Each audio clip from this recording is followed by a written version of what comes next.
अब भाई ये टीआईपी के बारे में थोड़ा सा जान लीजिए कि टीआईपी होता क्या है। यहाँ पर टीआईपी याद रखना है, व्यक्ति की भी पहचान और वस्तु भी पहचान। तो टीआईपी आप लोग जनरली देखे होंगे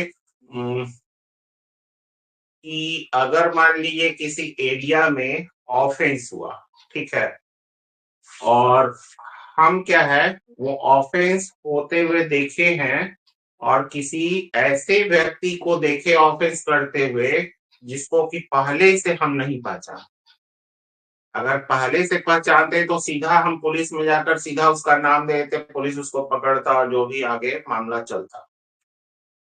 लेकिन अब घटना भी हम देखे और घटना करने वाले को भी देखे, लेकिन हम उसको पहले से नहीं पहचानते, तो पुलिस को जाकर अननोन पर्सन के बारे में बताए तो पुलिस क्या करता है कि उस एरिया के जो भी नामी गिरामी लोग होते हैं, जो बदमाश लोग होते हैं, उन लोगों को अरेस्ट कर लेता है।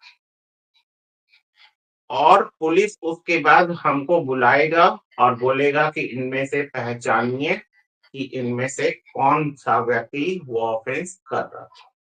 तो इसी को हम लोग बोलते हैं टीआईपी, टेस्ट आइडेंटिफिकेशन परेड। ठीक है, तो इसके बारे में थोड़ा सा एक दो केस लॉ इंपॉर्टेंट है।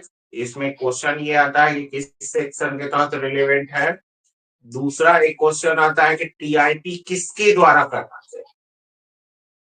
तो आपके पास अगर सीएलए का बेयर एक्ट होगा पुराना, तो एक केस लॉ लिखा होगा टिप्पणी में, नोट्स में, रामकिशन बनाम बम्बई राज। ठीक है, लिख लीजिए अगर जिनके पास नहीं है। Ram Kishan versus state of Bombay,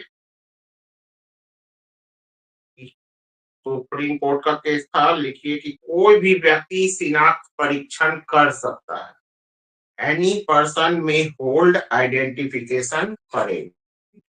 तो ऐसा कोई जरूरी नहीं है कि पुलिस ही करे, मजिस्ट्रेट ही करे, कोई भी व्यक्ति यहाँ पर टेस्ट आइडेंटिफिकेशन परेड कर सकता है।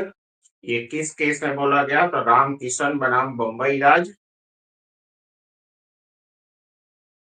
अब इसका एविडेंशियरी वैल्यू क्या है? आइडेंटिफिकेशन परेड का एविडेंशियरी वैल्यू, साक्षिक मूल्य, उसके बारे में भी एक केस लॉ लिख लीजिए।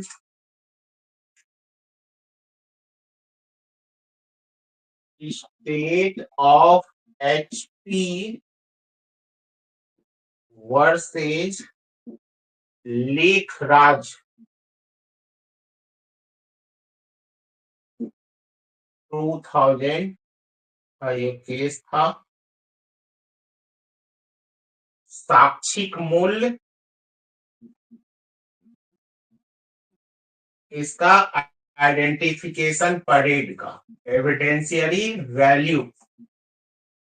तो फॉर कोरोबरेटिंग, या सीधा लिखिए फॉर कोरोबरेशन, फॉर यानी संपोषक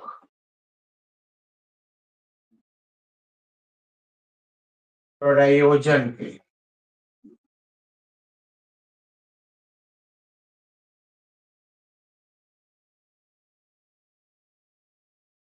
और कोरोबरेशन,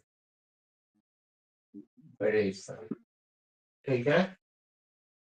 कोरोबरेशन का मतलब होता है मिलाना, अभी कुछ और उस समय कुछ, तो दोनों को मिलाया जाएगा, दोनों एक है या नहीं।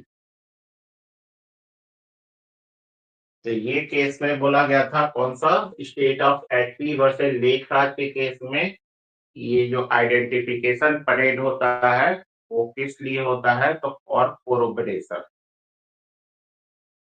संपोषक प्रयोजन। और एक केस इसमें और लिखिए, स्टेट ऑफ बॉम्बे वर्सेस काठी कालू।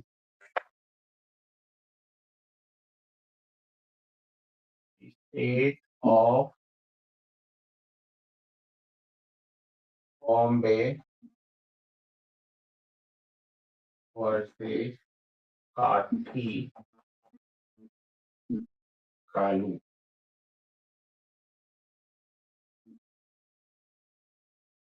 ठीक है, ये था AIR 1961 SC। इसमें एक लाइन लिखिए, सेक्शन 9।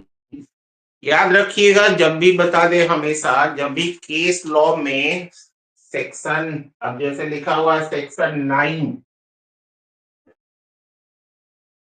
सेक्शन 9 मतलब क्या?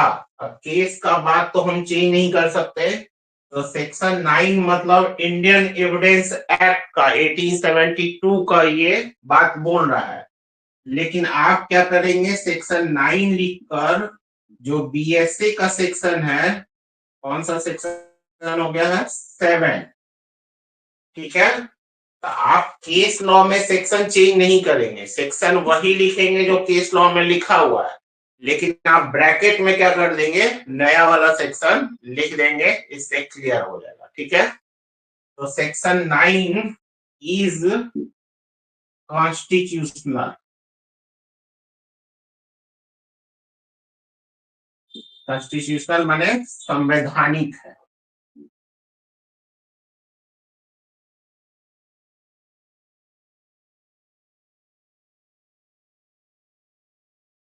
It is not violative